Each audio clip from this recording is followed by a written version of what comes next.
안녕하십니까. 오늘 너하라 방송에서 대한민국 기독교 이단성에 대해서 오늘 분석하는 시간을 갖도록 하겠습니다. 제가 오늘 이 방송에 나와서 사회를 보게 된 이유가 있습니다. 저는 세문안교회 이상학 목사님과 작년 7월 달부터 지금까지 교회 앞에 가서 이상학 목사의 그 이단성에 대해서 계속 집회와 기자회견을 해왔습니다. 그렇기 때문에 지금 세문안교회에서 아마 저에 대한 비난이 있을 겁니다. 그러나 대한민국의 기독교의 산실이고 대한민국 기독교 언더우드 선교사가 최초로 세운 대한민국의 기독교의 어머니 교회가 대한민국의 최고의 간첩 신영복을 존경하고 한해 종교에 대해서 얘기한 거에 대해서 도저히 그냥 참을 수가 없어서 저희들이 가서 기자회견을 하고 있습니다. 잠깐 화면을 보여주시고 제가 교수님과 인사를 나누도록 하겠습니다. 자, 이상학 담임 목사에게 묻는다. 이상학 목사는 무당입니까? 목사입니까? 이렇게 저희들이 집회를 해왔습니다. 네, 그러면 지금부터 우리 참여하신 우리 교수님과 또 목사님을 소개해 올리도록 하겠습니다. 먼저 우리 장신대 김철홍 교수님이 나와주셨습니다. 감사합니다. 고맙습니다. 네.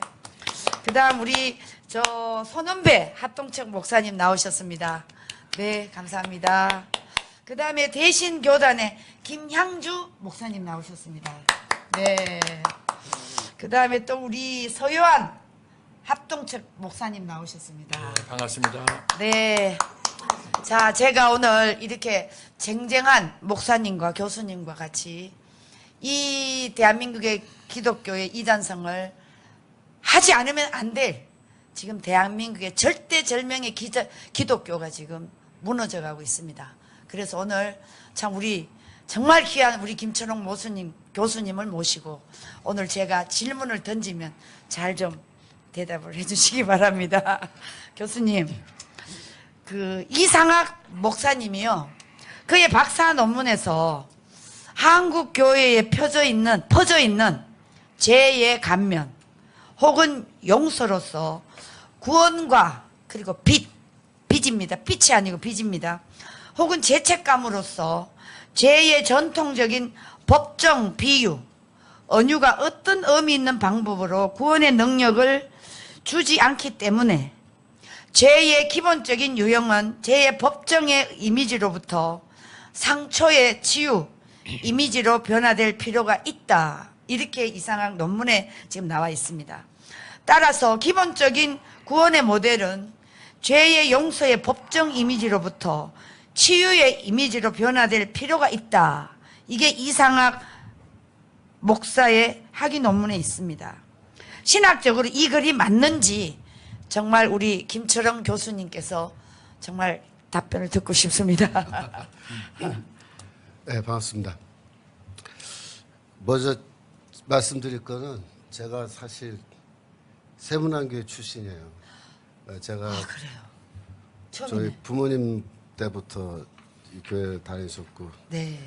저는 이 세문안교회에서 유아세례 받고 유년부 성가대하고 중고등부 뭐 학생회장도 하고 뭐 이렇게 하다가 대학부 우와. 신대원 와서 사실 제가 신대원 때 파타임으로 전도사로 섬긴 데가 이제 세문안교회 초등부입니다. 1, 2학년 반. 제가 네. 2년 동안 전도사로 섬겼고, 그럼 뭐- 그리고 나서 제가 교회 떠난 뒤로는 뭐 제가 사실 세문안교회하고는 뭐 소속은 지금 서울로를 해서 세문안교회 통해서 이렇게 돼 있습니다만은 네. 뭐 제가 특별히 뭐 세문안교회 관계가 있지는 않은데, 그래도 하여튼 제 모교회고 또 그 모교회에 지금 담임 목사로 계시는 이상학 목사님, 네. 안타깝게도 오늘 이 졸업 논문에 대해서 토론하게 됐는데, 미리 말씀드릴 거는 뭐 저는 사실 이상학 목사님 개인적으로 만나본 적도 없고 네. 개인적인 감정이 있거나 그런 건 전혀 아니고, 네. 단지 제가 이제 전공하는 분야가 바울 신학이고, 아, 원래 속지론이라고 하는 분야는 이제 바울 신학의 아주 기본적인 부분이에요. 그래서 뭐 우리 학교에 다른 교수님들 많이 계시지만 솔직히 말해서 속지론에 대해서 뭐 저보다 더 잘 알고 설명할 수 있는 분이 아마도 없지 않나 저는 그렇게 네. 생각합니다만. 그래서 이 제 전문 분야이기 때문에 또 오늘 이 문제에 대해서 좀 토론을 해달라는 요청받고 나왔습니다. 감사합니다. 예, 제가 조금 서론을 좀 길게 이제 할 텐데요. 네, 왜냐하면 이 말씀해 배경을 여러분들이 다 이해를 하셔야 돼요. 그래서 네. 과거에 이제 그 세문안교에서 어떤 뭐 집사님이신가 그분이 이상한 목사님의 논문에 문제가 있다 그래갖고 뭐 노회나 총회에다가 이렇게 문의하고 네. 그래서 그때 그분이 썼던 글을 내가 인터넷에서 잠깐 봤는데 네.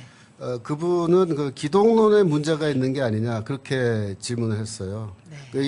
그리고 장신대 교수들한테 그 문의할 때도 이 논문에 하자가 있냐 문의할 때도 이게 기독론적으로 잘못된 게 아닌가 뭐 이렇게 질문했는데 솔직히 말하면 이 논문은 기독론에 대한 논문이 아니에요. 그러니까 그 집사님이신 것 같은데 어떤 분이 뭐 신학을 공부하신 경험이 없으니까 네. 이게 아마 기독론이라고 추측하신 것 같은데 이건 기독론이 아니고 속죄론의 영역에서 하는 토론과 관련된 겁니다. 그래서 문제 핵심은 속죄론이에요. 그래서 영어로 이제 어토먼트라고 말하는 건데 이상학 목사는 이 논문에서 기본적으로 전통적 속죄론을 비판하고 있는 겁니다. 그러니까 여러분들이 그러니까 여러 시청자 여러분들이 전통적 속죄론이 뭘 말하는 것인지를 먼저 이해를 하셔야 그래서 이상학 목사가 뭘 비판하고 있는지가 이제 이해가 되실 텐데요. 네. 이 전통적 속죄론이라는 것은 영어로 penal substitution theory라고 이렇게 말하는데 우리말로는 뭐 형벌 대체론 혹은 형벌 대속론이라고 이렇게 번역을 하고 있습니다. 네. 이 전통적 속죄론은 두 개의 큰 기둥이 있어요. 첫 번째는 영어로 substitution이라는 기둥이고 이거는 한국말로 대체라고 번역하는데 쉽게 말하면 대신, 그러니까 예수가 우리를 대신하여 죽으셨다 할 때 그 대신하여라는 말을 이렇게 명사로 대체, substitution이라고 말하는 거고요. 두 번째는 propitiation인데 이 단어는 뭐 일상생활에서 자주 쓰는 단어가 아니죠. 미국에서도. 근데 이건 신앙 용어로서 신의 진노를 풀어준다, 해소한다라는 그런 개념이에요. 그래서 우리말로는 뭐 진노의 해소라고 번역하는 것이 가장 적절하지 않나 저는 그렇게 생각을 합니다만은 이게 어떻게 돼 있냐면 이렇게 돼 있는 거예요. 원래 인간은 이제 죄를 짓는단 말이에요. 인간이 죄를 지으면 하나님은 그 인간의 죄에 대해서 진노를 하세요. 진노.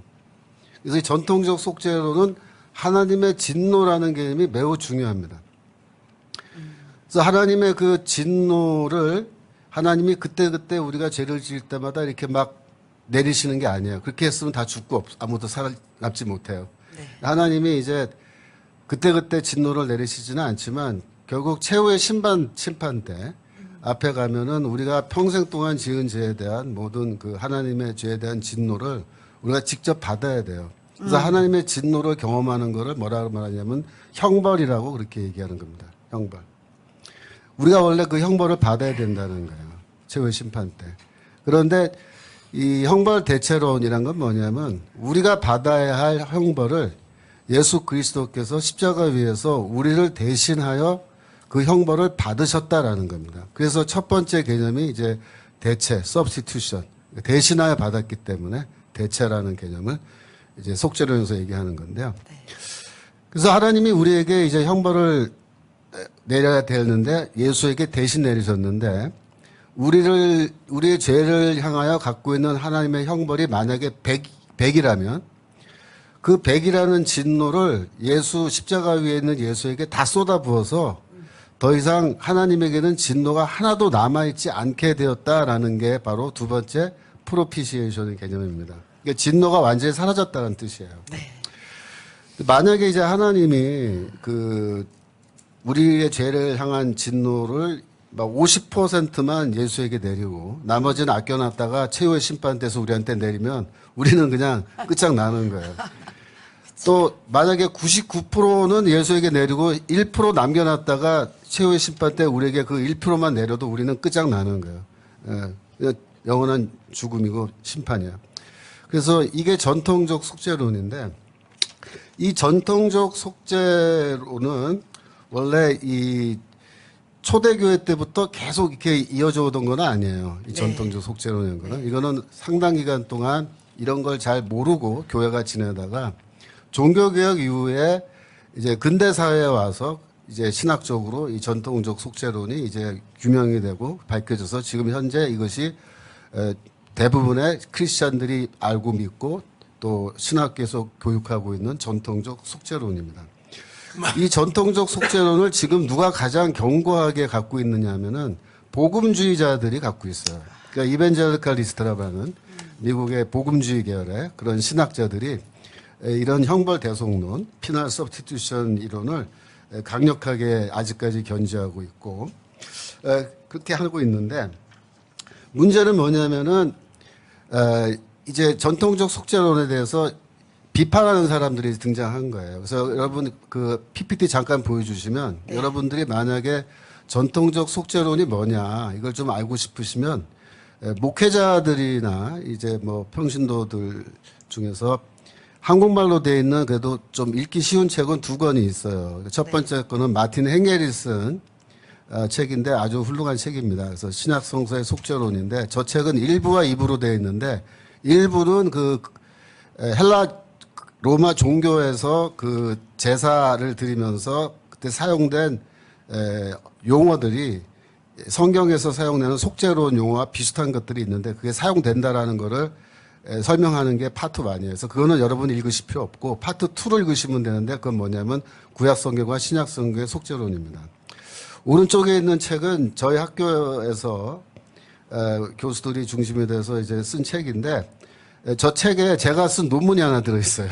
근데 제가 거기서 논문을 뭘 썼냐면 성경에서의 속죄론이라는 제목의 그 논문 썼어요. 넘겨주시면은 제가 쓴 논문 파워포인트 그 두 번째 거 요건데 제가 그래서 여기 방송국 들어오기 전에 우리 저기 일하시는 선생님들한테 제가 이 논문을 PDF 파일로 변환시켜서 갖고 왔어요 오늘. 그래서 여기 그 나중에 유튜브 올릴 때 커뮤니티 게시창이라고 있대요. 거기에다가 이 논문을 올려줄 수 있대요. 그래서 이제 PDF로 된 제 논문을 올려드릴 텐데 이거를 쭉 읽어보시면은 구약성경과 신약성경의 속죄론이 어떻게 성경적으로 이게 연결되어 있는지가 제가 다 잘 정리해놨고 저는 전통적 입장에 서 있는 네. 그런 네. 바울신학자이기 때문에 저는 전통적 속죄론을 여기서 설명을 했습니다. 예.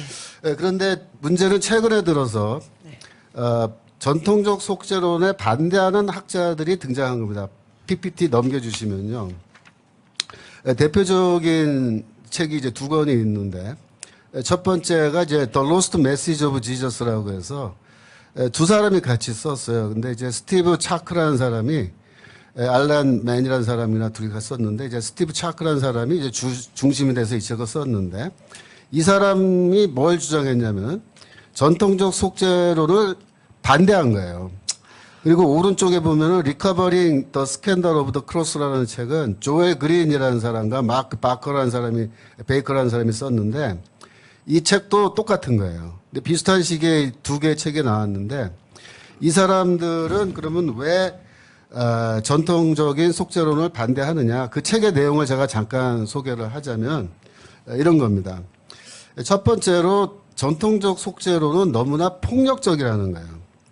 왜냐하면은 여러분들이 그 패션 오브 크라이스트 영화 같은 거 보면은 막 예수께서 순환받고 십자가에서 죽으신 장면이 너무 그래픽하게 처참하잖아요. 막 그냥 채찍으로 때리고 막 못을 넣다 박고 막 머리에 가시가 쓰고 피가 철철 흐르고 막 옆구리를 창으로 막 찌르고 그러니까 이게 완전히 그 영어로 말하면 바이올런트한 아주 폭력으로 가득 찬 그림인데 현대인들은 기본적으로 폭력을 싫어한다는 거예요. 이 사람들 주장은. 그러니까 너무나 폭력적이기 때문에 반대하고요. 두 번째는 여성 그 신학자, 소위 말하는 페미니즘 쪽에서 이 반대를 이제 많이 했어요. 그래서 이 페미니즘 주장하는 사람들은 뭐라고 얘기하냐면 미국 사회 같은 경우에 여성들이 어렸을 때 자라면서 아버지들한테 많이 폭력도 당하고 또 심한 경우에 성폭력도 당하고 어비주가 심하다 이거예요. 그래서 그런 경험을 한 사람들은 하나님을 아버지라 부르면서 아버지가 화가 나 있다, 진노, 아버지가 화나 있다 그러면은 거기에 대해서 굉장히 부정적으로 반응을 할 수밖에 없고, 그래서 하나님의 진노라는 개념이 현대인들에게 전혀 어필하지도 않고, 들었을 때 즐겁지도 않고 기분도 안 좋고 그런 부정적인 뉘앙스를 많이 주기 때문에 하나님의 진노라는 것도 말하기가 싫고, 그다음에 왜 아버지가 아들을 죽이냐는 거예요. 그래서 이 사람들이 자주 쓰는 말이 The Cosmic Child Abuse란 말 써요. Cosmic Child Abuse가 뭐냐면 우주적인 차원에서 이루어진 아버지가 자기의 자녀를 학대한 사건이 뭐냐. 그게 십자가 사건이라는 거예요. 그래가지고 이 학자들이 우리가 한표 들으면은 진짜 어이가 없는 이유입니다. 근데 어떤 점에서 또 들으면은 뭐 그것도 일리가 있다라고 또 얘기하는 사람들도 있을 정도로, 하여튼 이런 이유를 들면서 네. 전통적 속죄론을 사용하지 말자는 거고요. PPT 넘겨서 보시면 이 사람이 이제 조엘 그린인데, 이분이 두 번째 책 쓴 저자예요. 근데 이 조엘 그린이 플러신학교 신약학 교수로 지금 있습니다. 선임 교수인데, 제가 플러신학교에서 신약학 박사학위 했잖아요. 근데 제가 논문 마치고 나오는 그 다음 해에 이 사람이 교수로 들어갔는데, 이 사람이 교수로 초빙돼서 들어갈 때 신학교 안에서 엄청난 논쟁이 있었습니다. 왜냐하면은 이 사람이 아까 말씀드린 그 책을 출판하고 전통적 속죄론을 비판하고 반대했기 때문에 교수들 중에 상당수가 반대했고 이사회의 상당수가 반대했어요. 그래서 그때 교수들 사회에서 글을 써서 서로 논쟁이 붙을 정도로 아주 심각한 정도의 아주 갈등이 있었습니다. 그런데 그런 갈등에도 불구하고 이 사람이 학교로 부임을 했고, 저는 솔직히 플러신학교가 왜 지금 저렇게 재정적으로 어렵다고 학교가 망하게 됐느냐, 학생들이 왜 공부하러 안 오느냐, 이 사람 때문이라고 봐요.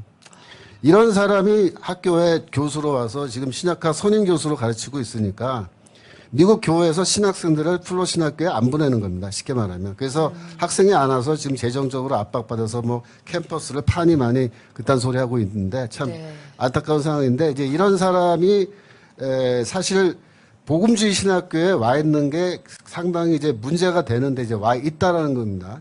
일단 넘기셔서요. 이 사람들은 뭘 얘기하냐면은 전통적 속죄론을 이제 반대하고 이런 거를 가르치지 말자는 거예요. 성경에 뻔히 나와 있는 내용인데도 전통적 속죄론이. 그러면서 뭐라고 얘기했냐면 전통적 속죄론 대신에 다른 방식으로 속죄를 설명하자는 거예요. 그 세 가지 방식을 제안합니다. 첫 번째가 승리예요, 승리. 그러니까 그리스도의 승리인데, 이건 뭐냐면은 십자가에서 예수가 죽은 거는 악한 영들, 악한 세력들, 사탄의 세력과 싸워서 전쟁을 벌여서 거기서 승리한 사건이다. 이렇게 해석하자는 거예요. 근데 그것도 물론 가능은 해요. 원래 고대 교회에 아주 오랫동안 속죄론 설명법이 바로 이 그리스도의 승리로 설명하는 거였습니다. 그리고 성경에도 이런 것들이 있어요. 바울서시도 나오고. 두 번째로 화해인데요. 화해는 이제 영어로 reconciliation. 그래서 하나님과 화해한다. 즉 적대적 관계에 있던 두 나라가 평화의 관계로 들어가는 그런 어떤 외교적 정치적 변화. 그거를 이제 메타포로 사용해서 그리스도가 십자가에서 죽으심으로 하나님과 원수 관계에 있던 우리가 하나님과 화해 관계에 들어가서 우리가 하나님을 아버지라고 아빠라고 부르고 우리는 하나님의 자녀가 되는 그런 새로운 화해 관계로 들어갔다. 이런 방식으로 십자가의 속죄론을 설명하자는 거고, 세 번째는 이제 치유, 힐링이에요. 그래서 이 치유가 이제 이상학 목사가 주장하는, 그가 논문에서 주장하는 소위 말하는 그 이상학 목사 방식의 속죄론의 핵심이 되는 거죠. 근데 이것도 이제 원래 아까 그 두 권의 책, 전통적 속죄론을 반대하는 사람들이 대안으로 제시하는 이 세 가지의 속죄론 설명법인데, 이 세 가지 설명법은요, 사실은 성경에 다 나와 있는 거예요. 치유도. 치유 역시도 고대교회도 이거 다 나오고, 그 다음에 뭐 예를 들어서 신약성경에서 뭐 건강한 자에게는 의원이 필요 없나니 병든 자를 위하여 내가 왔다라는 말씀에서 그거 다 치유 메타포잖아요. 예수께서. 근데 십자가의 죽으심이 우리의 모든 어떤 질병, 영적인 병이죠. 그거를 이제 치유하는 것으로 이게 해주는 거라고. 그래서 이거는 원래 이 복음주의 내부의 이 속죄론 논쟁이라고 그럽니다. 그래서 이 두 권의 책을 중심으로 해서 여러 명의 신학자들이 등장하면서 이런 방식으로 속죄론을 설명하자라고 제안을 한 거예요. 그래서 이 사람들은 전통적 속죄론을 갖다 버리자는 거예요. 부정하는 거. 갖다 버리고 더 이상 말하지 말자는 거예요. 설교 시간에도 말하지 말고 가르치지도 말고 앞으로는 요렇게만 요런 방식으로만 속죄론을 가르치면 좋겠다 교회에서 그렇게 주장을 한 겁니다. 그래서 이제 넘겨주시면요. 이 복음주의 진영 내부에 이제 속죄론 논쟁이 이제 벌어지게 됐어요. 그래서 제가 이제 여기 책도 하나 갖고 왔는데 똑같은 책인데 이제 어텀먼트 디베이트라는 책인데 이게 런던에서 심포지움이 열렸습니다. 그래서 뭐 여러분들이 잘 아시는 그런 유명한 신학자들, 뭐 하와드 마샬이라든가 이런 분들이 여기에 다 이제 참여를 했어요. 그래갖고 논문들을 다 발표하고 그러니까 양쪽 다 한 거예요. 그러니까 찬반 토론을 다 한 겁니다. 그래서 여기 실려 있는 논문만 19개예요. 이 책에. 그래서 그때 심포지움을 며칠간 하면서 유명한 학자들이 다 양쪽 진영에서 나와서 자기 주장을 하는 논문들 다 발표하고 열띤 토론을 하고 그 결과를 책으로 해서 냈는데 이게 2008년도에 나온 겁니다. 근데 이게 복음주의 내부 논쟁이기 때문에 모르시는 분들이 많아요. 예를 들어서 저희 학교에서 이 논쟁에 대해서 이야기하고 가르치는 사람은 저밖에 없어요. 아무도 관심도 없고 우리 학교는 워낙 복음주의 별로 좋아하지 않는 학교이기 때문에 정말이요. 복음주의 싫어해요. 저희 학교. 저 같은 사람 복음주의 학교 나왔지만 그래서 이런 복음주의 내부 논쟁에서 굉장히 심각한 논쟁이 이미 2008년도에 있었고 이 논쟁을 통해서 이미 복음주의 진영에서는 결론이 내려져 있는 겁니다. 결론은 어떻게 나왔냐면요. 넘겨주세요. 첫 번째로 전통적 속죄론을 포기하고 가르치지 않고 승리나 화해 혹은 치유 등으로 속죄를 설명하면 안 된다는 게 이 토론의 결론입니다. 왜냐하면은 성경을 읽어보면 구약이건 신약이건 다 읽어보면 하나님의 진노라는 개념 또 그리고 예수가 우리를 대신하여 죄의 형벌을 받았다라는 그런 개념 대체 그 다음에 예수가 십자가에서 죽으심으로 하나님의 진노가 완전히 해소되었다. 그래서 우리가 최후 심판대 앞에 섰을 때에 하나님이 우리를 향해서 줄 형벌이 없는 거예요. 그러니까 우리가 왜 의롭다라는 선언을 받냐면 우리가 정말로 의롭기 때문이 아니고 우리는 죄인인데도 불구하고 하나님이 우리에게 주어야 할 형벌을 이미 예수에게 다 100% 줬기 때문에 우리한테 추가로 줄 형벌이 없는 상태가 됐다는 거예요. 그래서 우리를 의로운 자로 간주하여 의롭다고 선언해 준다는 거예요. 그게 칭의론이거든요. 그래서 이런 칭의론도 사실은 속죄론의 연장선에 있습니다. 그래서 이런 모든 내용이 성경적으로 너무나 중요한 개념이고 이 반대하는 사람들은 이러한 속죄 개념을 법정적 은유라고 자꾸 얘기해요. 메타포라고. 그래서 하나님의 최후의 심판대를 염두로 둔 은유라고 메타포라고 얘기하는데 솔직히 말해서 이거 은유가 아니에요. 우리가 죽고 이 다음에 종말에 와서 우리가 부활하여 최후 심판대 앞에 선다는 거는 은유가 아닙니다. 절대로. 그건 현실이에요. 성경이 말하고 있잖아요. 우리가 최후 심판대 다 선다는 거라. 근데 이거 반대하는 사람들은 법정적 비유하지 말자는 거예요. 은유하지 말자. 그래서 그렇게는 안 된다는 거예요. 왜냐하면 신약 성경과 구약 성경이 말하는 속죄의 핵심 개념을 잘 정리한 것이 전통적 속죄론이기 때문에 절대로 이걸 포기할 수가 없다. 두 번째로 전통적 속죄론을 중심적인 개념으로 우리가 설명을 하면서 이것을 보완하기 위해서 승리라든가 화해라든가 치유 개념을 보조적 설명법으로 사용하는 것은 좋다는 거예요. 가능하다. 그렇지. 하지만 전통적 속죄론을 말하지 않은 채 이거를 다 부정한 채 이 세 가지 설명법만을 사용하는 것은 그거는 대부분의 복음주의 학자들이 동의하지 않는다는 거예요. 근데 이상학 목사님의 경우에는 자기의 그 논문에서 바로 이거를 한 거예요. 전통적 속죄론을 부정하고 갖다 버리자고 얘기하는 거예요. 그리고 그 대체하는 설명법으로 세 가지를 말한 것도 아니고 그 중에 마지막 치유를 이제 얘기한 건데 그것이 왜 문제가 되는지 제가 이제 좀 설명을 드리겠습니다. 그래서 이제 여러분들이 참고로 하시기 위해서 제가 책을 좀 갖고 왔는데 왼쪽에 있는 책이 이제 여러분들이 이 속죄론 논쟁 이거를 좀 간단하게 정리한 책이에요. 이게 영어로 된 게 있는데 이게 한국말로 번역이 돼 있어요. 속죄론의 본질 논쟁이라고. 그래서 요거를 제가 읽어봤는데 뭐 번역도 잘 돼 있고 그래서 여기서 크게 4개의 논문이 나와 있습니다. 그러니까 4개의 다른 입장에서 속죄론에 대한 해석, 서로 다른 해석이죠. 그걸 이때 이제 제시한 건데 여러분들이 이제 평신도 여러분 혹은 목회자들 중에서 속죄론에 대해서 좀 더 깊이 있게 내가 좀 알고 싶다 그러면 제가 소개하는 속죄의 본질 논쟁 이런 거를 이제 읽으시면 돼요. 제가 조금만 더 하고 제가 네. 한마디만 더. 네, 왜 이상한 목사의 문제. 주장이 문제가 되는지 제가 간단하게 설명하고 일단 마치도록 하겠습니다. 예. 이상한 목사는 이제 그 치유 메타포를 사용하자고 말하면서 거기에서 솔직히 말하면은 이러한 그 전통적인 복음주의자들이 말하는 치유 개념을 여기서 소개하지 않아요. 제가 읽어보니까 원래 전통적인 그래도 복음주의 계열의 그 논쟁에 참여한 사람들이 치유라는 개념을 가지고 이걸 속죄 대용으로 쓰자고 할 때는 어떤 의미냐면요. 이런 의미예요. 자, 보세요. 우리는 다 병에 들었다는 거예요. 중환자라는 거예요. 모든 인류가. 근데 어떤 병에 들었는데 하여튼 예수께서 이걸 치료해 주셔서 우리가 구원을 받았다. 이렇게 설명한 거거든요. 그러면 제가 여쭤볼게요. 주원사님. 네. 우리가 어떤 병에 걸린 거죠? 인류는? 이게 불치병이라는 거야. 누구도 못 고치는 병에 심한 중병에 우리가 걸려 있다는 거예요. 모든 인류가. 그 병의 이름이 뭐예요? 그게 아무래도 예. 죄가 아닐까. 그렇죠. 맞아요.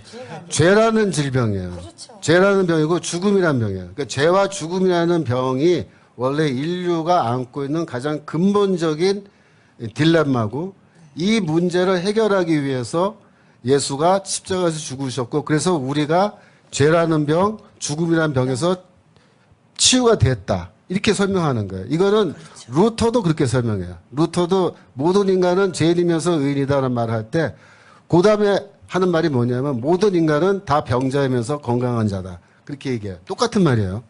그러니까 루터도 똑같이 이 치유 메타포 쓰긴 쓰는데 쓰는 방식이 달라요. 그걸 여러분이 아셔야 돼요. 즉 원래 전통적으로 아무리 이 내부에서 반대하는 사람들, 그러니까 현대적 속죄론 주장하는 사람들도 최소한 치유를 얘기할 때는 어떤 병에서 치유되냐 하면은 죄라는 병, 죽음이라는 병에서 우리가 치유된다고 말했을 때 치유 메타포예요. 근데 이상한 목사는 그 논문에서 죄와 죽음이라는 병에서 치유된다고 말하지 않는 게 문제인 거예요. 네. 뭐에 치유되냐? 한. 네, 한. 그러니까 한의 치유라는 거예요. 한의 치유. 그러니까 한이라는 개념은 원래 이제 민중신학에서 온 거죠. 예. 네, 그래서 민중신학에서 한은 뭐냐면 가해자와 피해자가 있다는 거예요.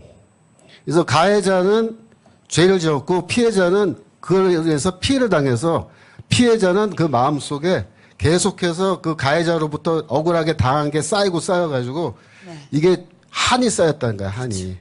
이렇게 했을 때 인류를 가해자와 피해자로 나누는 겁니다. 이렇게 했을 때 누가 죄인이냐면 가해자가 죄인이에요. 그렇죠. 이 구도에서는. 한이라는 구도에서는. 그 피해자는 뭐예요? 죄인이 아니에요. 죄인 아니에요. 피해자일 뿐이에요. 원래 치유 메타포는 모든 인간, 그것이 뭐 가해자건 피해자건 잘사건 못사건 좌파건 우파건 간에 모든 인간은 다 죄인이고 다 죄와 죽음이라는 병에 걸렸다. 그래서 그리스도가 그 병을 치료해 주셨다. 이렇게 말을 해야 이게 제대로 된 치유 메타포를 설명하는 건데 이상한 목사는 그런 식으로 하지 않는 거예요. 어떤 식으로 하냐면 인간을 두 패로 나눠요. 이게 좌파들이 하는 전형적인 수법이에요. 네. 그래서 가해자와 피해자로 나누고 피억압계층이에요.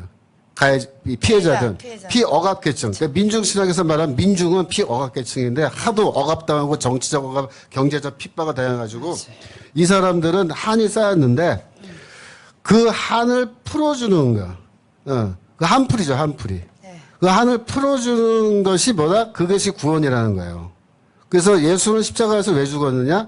그들이 갖고 있는 피해자들이 갖고 있는 한을 풀어주기 위해서 죽으셨다라고 설명하자는 거예요. 그래서 치유는 뭘 치유하냐면 한을 치유하는 거예요. 그래서 이거는 뭐냐면요, 이 복음주의 내부 논쟁이라 했잖아요, 제가. 복음주의 내부 논쟁으로서 속죄론 논쟁을 가져다가 그거를 민중신학의 한의 개념을 집어넣어가지고 짬뽕을 만든 거예요, 이분이. 네, 그래가지고 그 속죄론을 한번 민중신학으로 비트는 거예요. 그래서 제가 묻고 싶은 질문은 그거예요. 그러면 예수께서 왜 십자가에서 죽으셨는지 전통적 속죄론 다 갖다 버리고 네. 그다음에 좋다 이거예요. 그러면 현대적 속죄론 뭐 승리 그다음에 화해 치유 갖고 설명하자는 건데 그것도 앞에 두 개 다 갖다 버리고 치유로 갖고 설명하는 건데 그나마도 이거를 민중신학의 한이라는 개념을 집어넣어가지고 그 한을 그 예수가 십자가에서 그 피해자들의 한을 풀어주기 위해서 그 피를 흘리시고 그 고난받고 죽으셨다라고 어디 성경에 나와 있고 예? 어디에 그런 게 있어요? 그런 거 없다고요. 완전히 이런 거는 성경에 없는 거를 이렇게 기형적인 신학을 이렇게 만들어가지고 이렇게 십자가를 설명하자는 거는 진짜 어불성설입니다. 네, 제 입장에서는. 네. 제가 너무 오래 하면은 좀 그러니까 할 말 더 있지만 좀 이따 더 하겠습니다. 네. 쟁쟁한 목사님과 교수님과 같이 이 대한민국의 기독교의 이단성을 하지 않으면 안 될 지금 대한민국의 절대절명의 기독교가 지금 무너져 가고 있습니다. 그래서 오늘 참 우리 정말 귀한 우리 김철홍 교수님을 모시고 오늘 제가 질문을 던지면 잘 좀 대답을 해주시기 바랍니다. 교수님, 그 이상학 목사님이요, 그의 박사 논문에서 한국 교회에 퍼져 있는 죄의 감면 혹은 용서로서 구원과 그리고 빚입니다. 빚이 아니고 빚입니다. 혹은 죄책감으로서 죄의 전통적인 법정 비유, 언유가 어떤 의미 있는 방법으로 구원의 능력을 주지 않기 때문에 죄의 기본적인 유형은 죄의 법정의 이미지로부터 상처의 치유 이미지로 변화될 필요가 있다. 이렇게 이상한 논문에 지금 나와 있습니다. 따라서 기본적인 구원의 모델은 죄의 용서의 법정 이미지로부터 치유의 이미지로 변화될 필요가 있다. 이게 이상학 목사의 학위 논문에 있습니다. 신학적으로 이 글이 맞는지 정말 우리 김철영 교수님께서 정말 답변을 듣고 싶습니다. 네, 반갑습니다. 먼저 말씀드릴 거는 제가 사실 세문안교회 출신이에요. 제가 그래요? 저희 처음이네. 부모님 때부터 이 교회를 다니셨고, 네.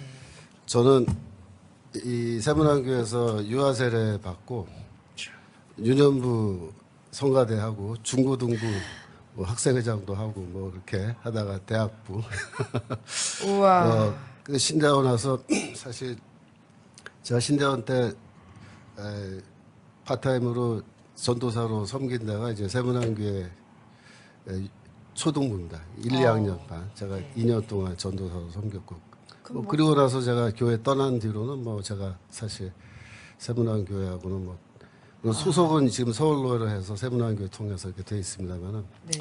뭐 제가 특별히 뭐 세문안교회 관계가 있지는 않은데 그래도 하여튼 제 모교회고 또 그 모교회에 지금 담임 목사로 계시는 이상한 목사님 네. 안타깝게도 오늘 이 졸업 논문에 대해서 토론하게 됐는데 미리 말씀드릴 거는 뭐 저는 사실 이상한 목사님 개인적으로 만나본 적도 없고 네. 개인적인 감정이 있거나 그런 건 전혀 아니고 네.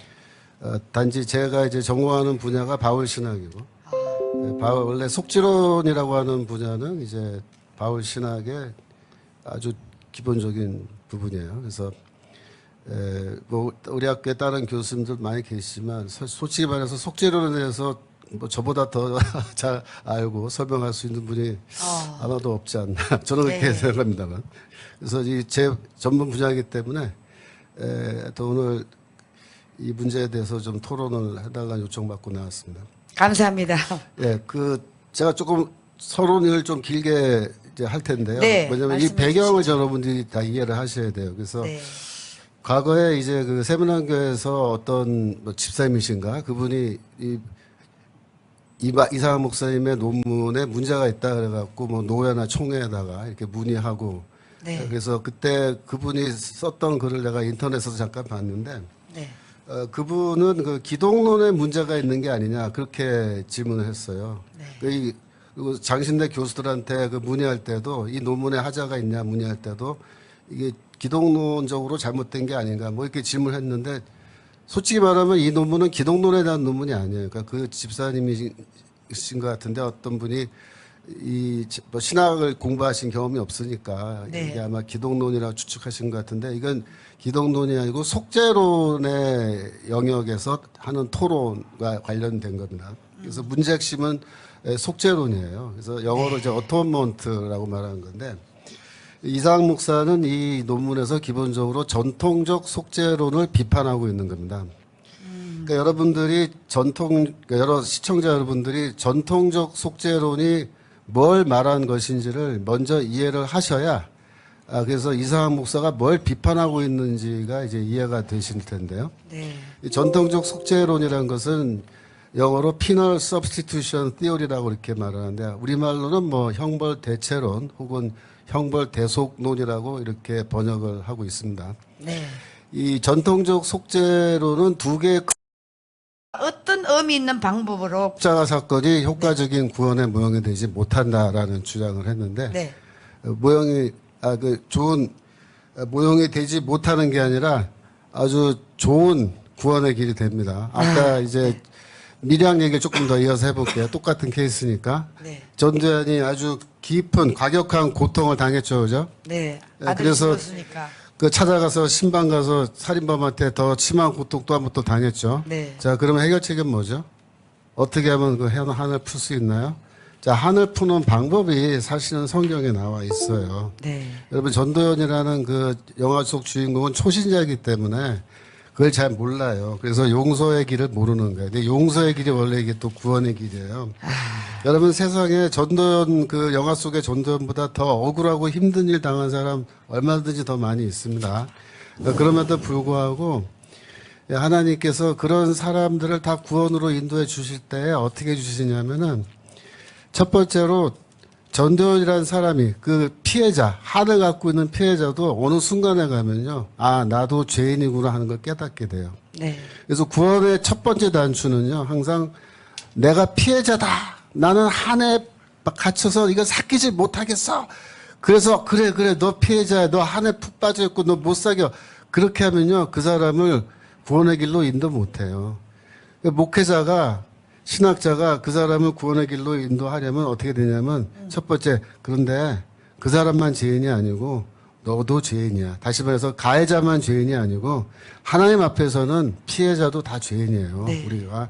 그래서 그런 내가 죄인인데 나 같은 사람을 위해서도 하나님의 아들 예수가 십자가에서 자기를 희생하셨다. 그 구원의 은혜를 알면 거기에서 용서의 이제 첫 번째 단추, 두 번째 단추가 풀어지는 거예요. 근데 이 한의 신학에서는요, 뭐냐면 하나님은 용서해도 인간은 용서 못한다라는 그런 원칙을 가지고 끝까지 한을 붙들고 이제 풀어주지 않으려고 그러는데 한을 해결하는 길은 유일해요.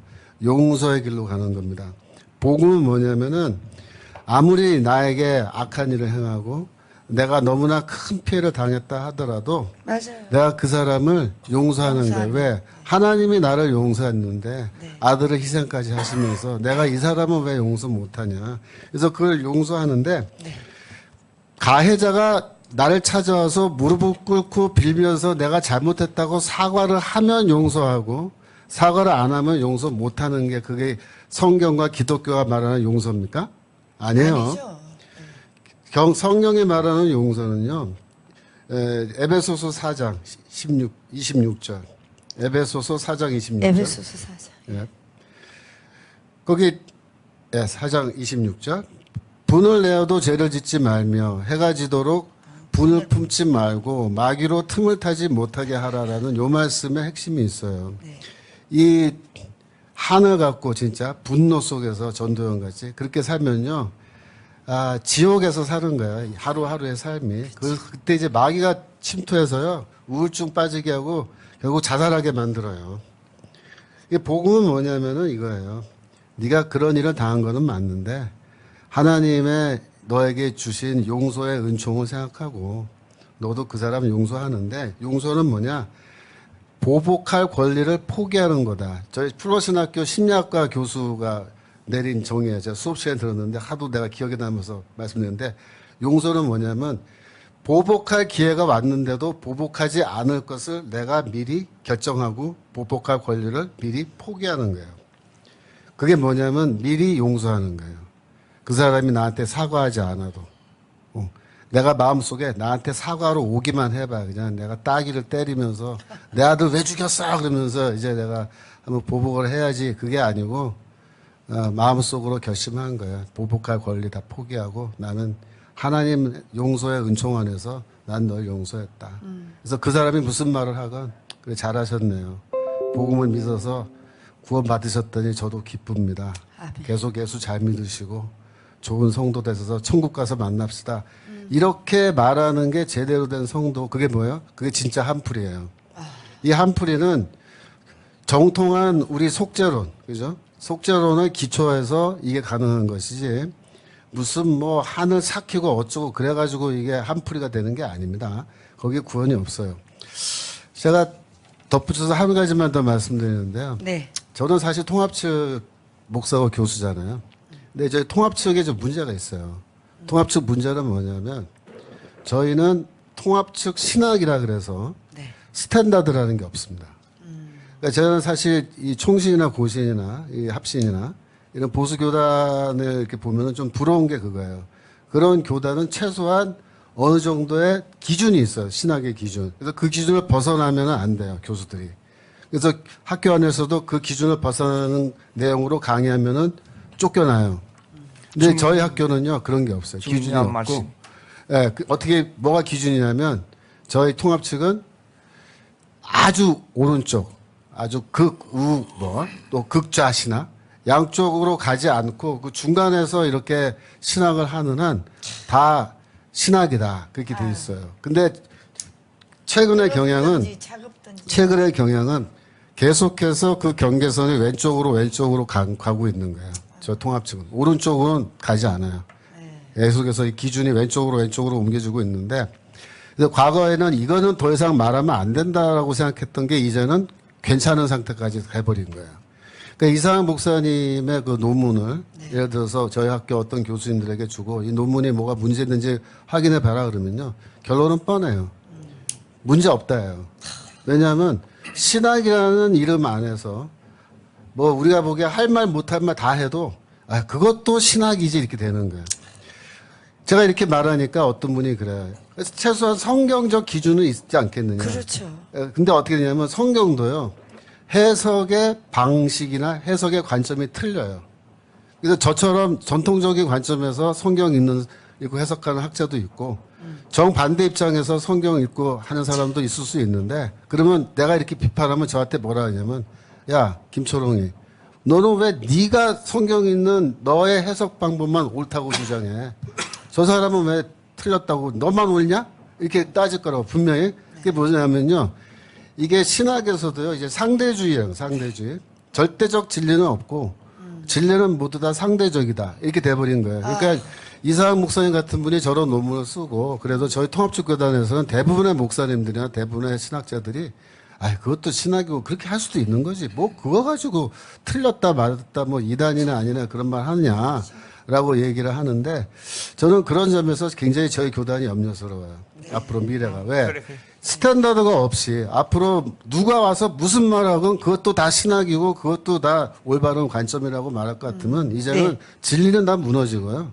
이제는 절대적 무엇이 진리고 무엇이 진리가 아닌지 구분할 수 없는 그런 대혼동의 시대로 들어가는 거예요. 그래서 저는 그게 매우 염려스럽고 그런 면에서 이 하나의 케이스입니다. 인디비주얼 케이스인데 이상한 케이스예요. 목사님의 네네. 이런 논문 같은 거 이런 거는 문제가 좀 된다고 봐요. 그래서 저는 이상한 목사님에게 제가 뭐 개인적으로 알지 못하지만 제가 말씀드리고 싶은 건 이런 거예요.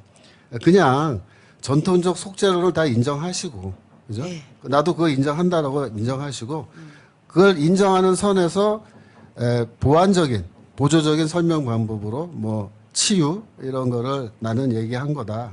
이렇게 이야기하시면은 뭐 그 정도라면 저희도 이해할 수 있을 것 같고요. 그다음에 치유도 나도 죄와 죽음이라는 질병에서 치유되는 게 궁극적인 구원이라고 나도 생각한다. 그러나 이 논문은 뭐 그거를 전제로 하고 그러나 이런 한의 문제에 대해서 내가 나 나름대로 이렇게 한번 신학적인 탐구를 해본 것에 불과하다라고 이렇게 말씀하시면 그건 뭐 저도 다 인정을 하고 이해를 할 거예요. 근데 한 가지 저는 걱정되는 건 그거예요. 이제 이분이 저희 학교 와서 강의를 하세요. MDB 과목에서. 근데 MDB 과목에서 자기 박사학위 논문에 이런 내용을 강의하면서 이것이 마치 스탠다드인 것처럼 만약에 강의하신다면 그건 문제가 심각하죠. 왜냐하면 저는 이쪽 강의실에서 이게 스탠다드라고 가르치고 있는데 저쪽 강의실에서는 정반대로 또 이상한 목사님은 반대 목소리로 다른 얘기하고 있는 거예요. 그러니까 그게 저희 통합적 신학교 교단의 문제이긴 한데 그러나 어디까지나 이상한 목사님이 좀 심사숙고하시고 이런 문제에 대해서는